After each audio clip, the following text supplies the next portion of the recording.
Really, that's it? Come on, it's a holiday! Look at you guys, man! Like you! Coming out 7:30 show, cutting loose, home by 9:15. Yeah. Here, man. I love Ann Arbor, but I gotta tell you, you drive just a little bit out, it's a different world. No, it's weird because like I was in the UP a couple weeks ago, and I'm like, it's just really peaceful, you know. I'm like, just a great place to dump a body. But it's all hunters up there. I'm not used to it. I've always been a suburban guy, and I pulled into this gas station. It's weird to me. They had this sign that said, "We sell bear bait." Wow, a place to buy a kid.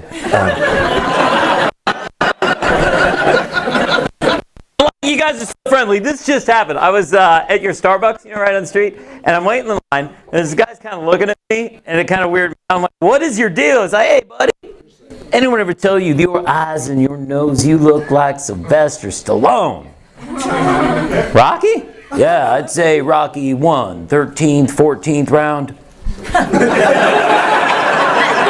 I love you, Ann Arbor. Get to know each other a little bit. I used to be a TV sportscaster. Now I'm here with you, so career's going great. Whenever I say, I get, "Oh man, TV sports, it's a dream job. Why would you ever leave?" And it's a complicated story. Obviously, we don't get a lot of time. Try to explain it real quick. I got fired. Thank you. Laugh, applaud the death of my dreams. Thank you. I had some success, so I did. I earned an audition at ESPN, I swear. And of course, I turned them down. Like, oh no, I don't want to miss Friday night in the basement.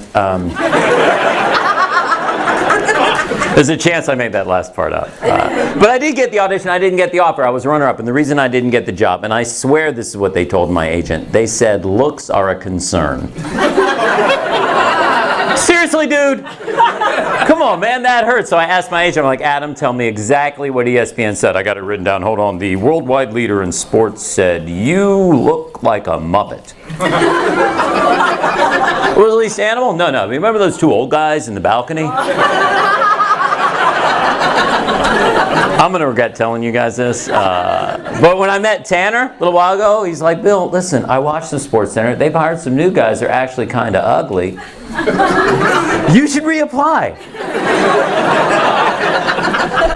Trying to put it in my past, but we all know how our past can follow us, right? Yeah. Don't you nod, dude. Seriously. You look like you're 14. What kind of past did you have? Like a big wheel accident? You checking? Yeah, I had to. I like being around you young ones. I do, because you guys always have that glow. I mean, usually come on your phones because you're always texting and twittering.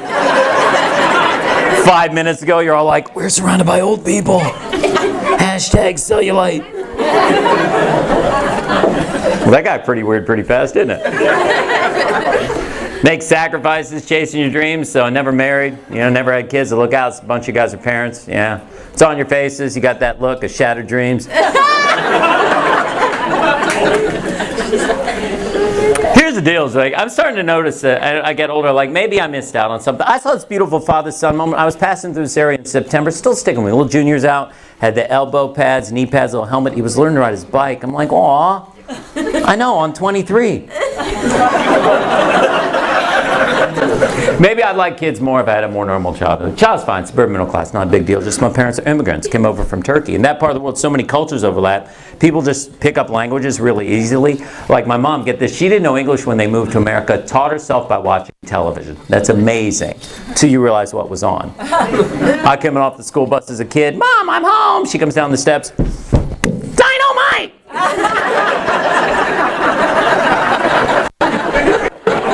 There was a show with Jimmy Walker. I'm the baby of the family. Anyone else youngest? Baby of the family? Yeah. Everyone tells you it's a sweet spot, right? Only the sweet spot if your oldest siblings do their job. Who's the oldest sibling? What was your job as the oldest sibling? Keep them in line? No, that's why your brothers and sisters hate you. Any youngest will tell your job as the oldest sibling is to be a complete delinquent, to be awful, to break down mom and dad. So by the time we youngest come along, mom and dad have thrown in the towel, given up, right? Listen, we had your hand-me-downs, parachute pants, you owe us. Problem is, both my older siblings, absolutely perfect. Valedictorian straight A students, so by default that made me the problem child, which meant mom had to be the cool mom, always be around. And I don't care how cool any of you moms think you are, your teenagers do not want you around that much. Senior skip day, my mom invited everyone over for breakfast. We're getting ready to leave, she hops in the car, shotgun! My buddies were so used to it, they didn't flinch. They're like, come on, Bill, let's go grab some beer. She's all, what you talk about, Willis?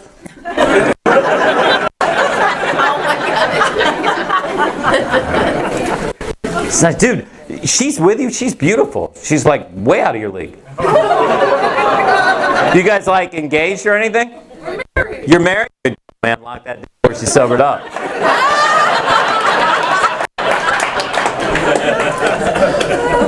It's nice, man. How long you guys been together? 4 years. 4 years? Look at that. You can tell it's kind of new because they're sitting on clothes and stuff. How long you guys been together? We're not together. I don't know. How you doing?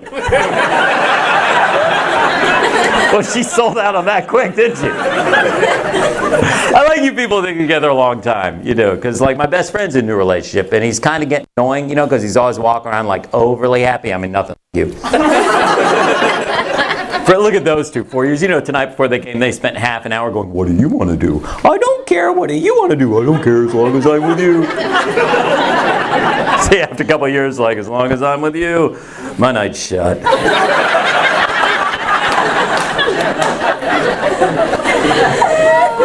It's good call marrying young, man. I always got some advice to young ones. It's like, get married, marry young. Look, odds are you're going to blow it, right? Get that first one out of the way. I'm being helpful. Because I made it through my 40s and never married. I'm cool with it, but it's really hard to meet women when you get older. And so everyone's like, you got an online date, got a computer date. Hey, what do you mean online? Match.com made millions off just me. It didn't work for me. Might be my fault, you know, because I went to Match.com. I'll be honest with you guys, I'm not that computer savvy. Kind of got it confused with Ancestry.com. Long story short, I had a date with this great aunt I didn't know I had.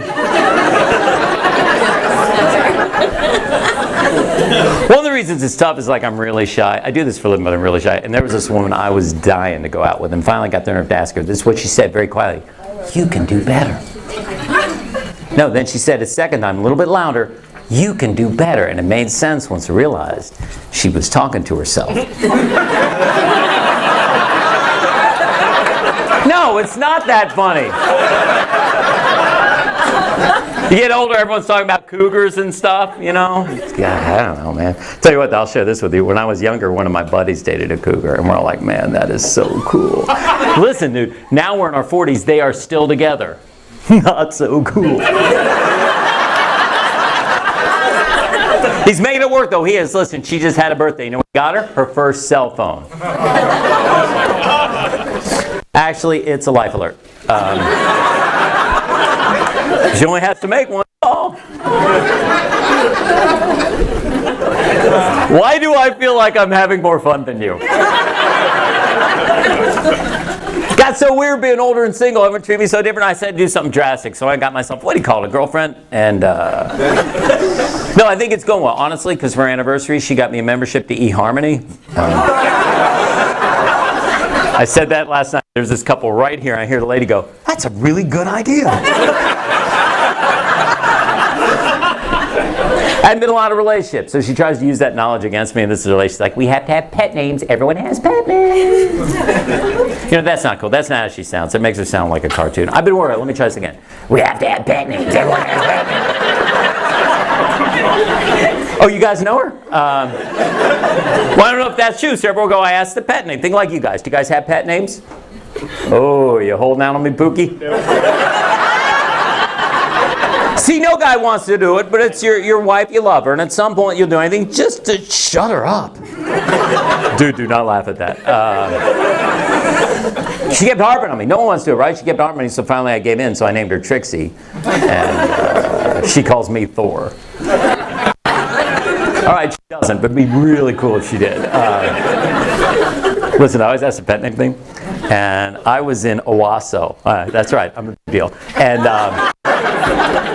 This couple, they were really young. They were like 18, really young. They were sitting up front. The kid looked scared, so I just wanted to go, hey, buddy, you guys have pet names? He's like, we don't have pets.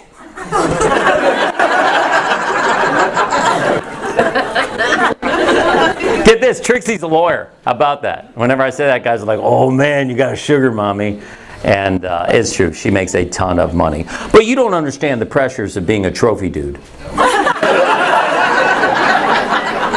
Okay, I know I'm supposed to make you laugh, but you guys are kind of being jerks about that one. And this comes down, I'll be honest with you guys, my net worth has been slipping a little bit. I was doing my taxes, and I realized last time I was at this level financially, I was 12. All right, here's what happened, right? I had the TV job. I left that. I got a different job, but I started doing this, and I love this. Honestly, all kidding aside, I love coming out and talking to you people. So I decided to quit that job to go full-time comedy. Last day at work, boss calls me in the conference room, whole staff's in there, hands me a gift basket. Take a look. Oh, cool. So I reach in, pull out a company mug, a blanket with a company logo, and a bottle of Jack. Bill, it's winter, so the blanket and the Jack are to keep you warm, and the mug is for change. You got me a homeless starter kit? And meanwhile, when I say Trixie's a lawyer, I was like, oh man, LA law, Boston legal. Keep in mind, they're lawyers for everything. She's a lawyer in banking. They don't make TV shows about banking law because it's the most boring stuff in the world. But I can't make fun of it because for her kind of wisdom, banks pay her tons of money and they fly her all over the country as a consultant. So I'm not going to make fun of it because I'm a supportive boyfriend and I learned how to hack into her airline miles, which is how you get to Ann Arbor. And listen, they'll fly her out of town for a week at a time. When I saw the daytime job, she would have to hire someone to come in and take care of her 2 elderly cats, give them their food and some medicine. Well, all of a sudden I'm available during the day, and she's like, well, then you can take care of them. And again, I'm a supportive boyfriend, so I'm like, you can pay me. She did not laugh. She just kind of storms out. Well, the first Monday comes, and I go over there, I'm taking care of stuff, I look on the counter, I'm like, is that a check? I get a little closer, I'm like, whoa, that's a check, so I don't say another word, so every time I go, there's another check, and pretty soon I realized the money I make as a comedian is roughly half of what I make as a cat lady. Well, everything's going fine. All of a sudden, last week, I get this call, and she's like, hey, great news, I'm going to start working from home. You don't have to take care of cats anymore. I'm like, that's horrible. I can't afford to lose the income. So now I'm looking for excuses to send her out of town. I'm running low on cat litter. You know who has good prices on litter? The PetSmart in Portland.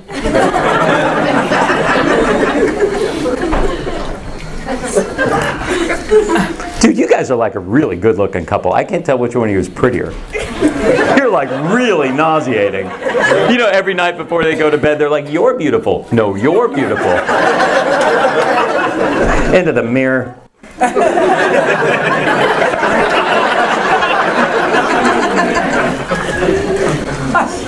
Everyone thinks dating out of your tax bracket is the greatest thing in the world. There are some problems with it. One problem is gift giving, you know? Because you guys, when you give a gift, you want to give something similar value. It's what we do. Well, I can't afford it. I'm not in that tax bracket, right? So I got to be the creative one. Here's something I learned. You get a totally different reaction once you're in your 40s and you give a mixtape. It's horrible even when I don't have to give a gift. Get this, my last birthday, she gave me a week before, and she's like, what do you want for your birthday? Now, these are jokes. I'm playing around, obviously, right? I mean, I'm a fortunate man. I have most everything I need. I mean, all right, sure, some hope would be nice, but still. Steve's hard, I'm like, I don't know, you know what? I could use it. My iron died. You get me no iron. She's like, an iron for your birthday? She gets all mad. It's like, you don't have a romantic bone in your body. And she goes waddling off. Well, she's not here. She goes waddling off. So now no words spoken, right? Birthday morning comes, she hands me an envelope and goes, happy birthday. I'm like, huh, right? So I reach in, pull, I get this. Airfare, hotel accommodations, everything you need for an all-inclusive resort in Cabo. Yeah, amazing. Not perfect. She came too. But think about it. Asked for an iron. I got 7 days overflowing with sunshine and tequila. We get back. We're unpacking. She's like, what'd you think of your birthday? What do you say to that? You know, I put my stuff down. I went over, took her hands, looked in her eyes. I'm like, baby, wow, I think my shirts are still wrinkled. Jerk thing to say. She reached in her bag. Turns out she stole the hotel iron score. And she hit me with it. So, you guys, when you met, did you feel like you had an instant connection, or did it take a while? It took a little bit. Yeah, she didn't really warm up until you untied her. That instant connection thing's pretty cool, but it's a little spooky. Like when I met Trixie, I felt like I'd known her my whole life, right? And so then I brought her home to meet my parents. My mom's like, I like you. You're just like me. Oh. And then I started thinking about, like, wait a minute. They read the same books. They watch the same TV shows. And Trixie, just like my mom, can't throw anything out. Like, right? It's like it's like she was born in the 70s, somehow grew up in the Depression. If I'm like, you are just like my mother. No, I'm not. You are just like my mother. No, I am not. You are just like my mother. Kiss my grits. Look at the young ones. Bazinga.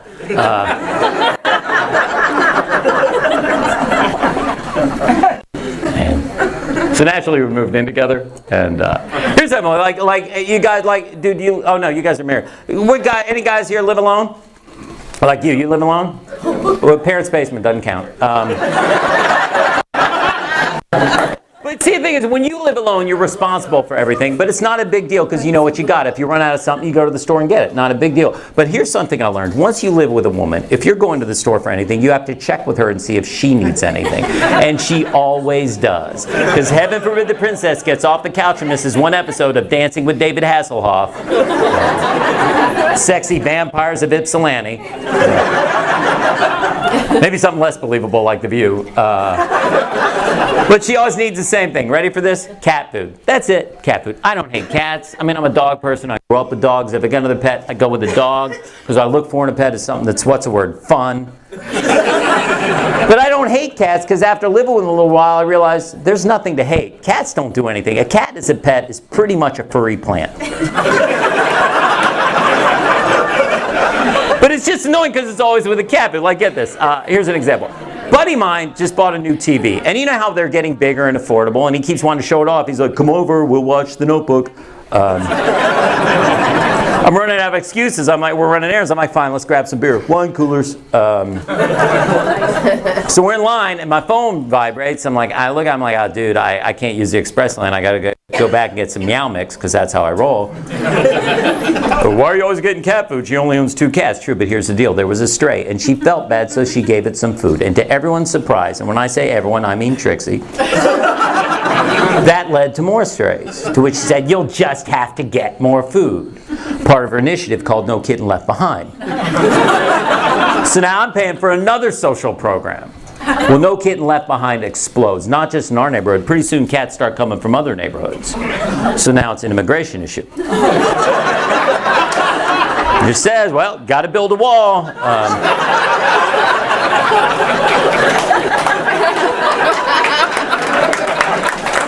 It's all right. Cats will pay for it.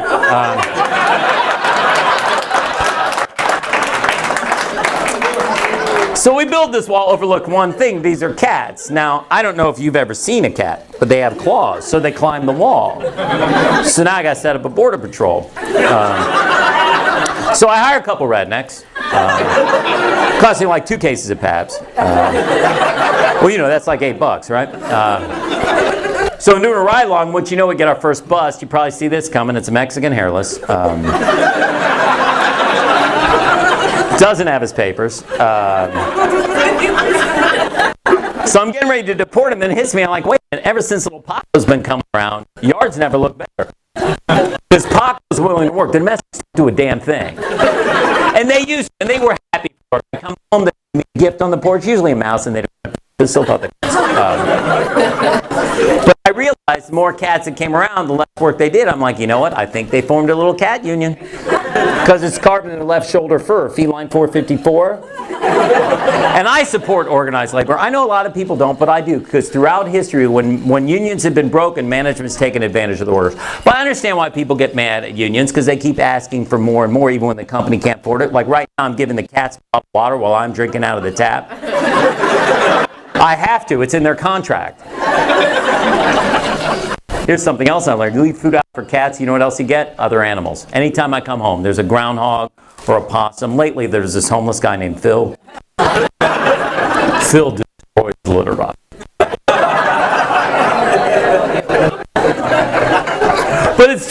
7. Here's an example. I was doing a week of shows in western Pennsylvania, which from where I live is like a 5-hour drive. Well, last show of the week is Sunday, and it's kind of early. So instead of staying at the hotel, I'm like, I'm going to drive through the, bus home. Well, if you ever done something like that, first couple hours, great idea. Last 3 hours,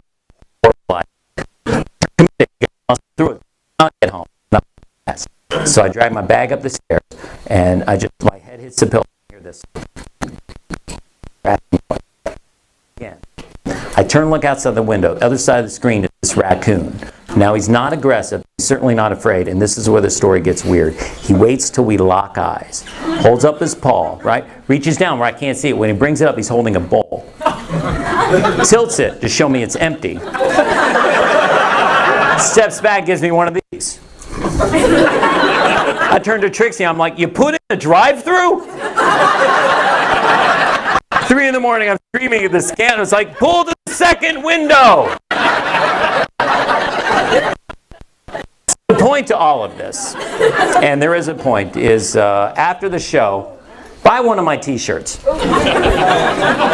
Because all the proceeds go to Meow Mix. If you buy enough, I can get a Rottweiler. And if you don't want to buy one, it's not a big deal. Just do me a favor. On your way out, pick up a cat. I got a bag of them at the bar. Guys, thank you so much. I'll talk to you after the show. Give it up for Bill, everybody. Give it up for Bill one more time.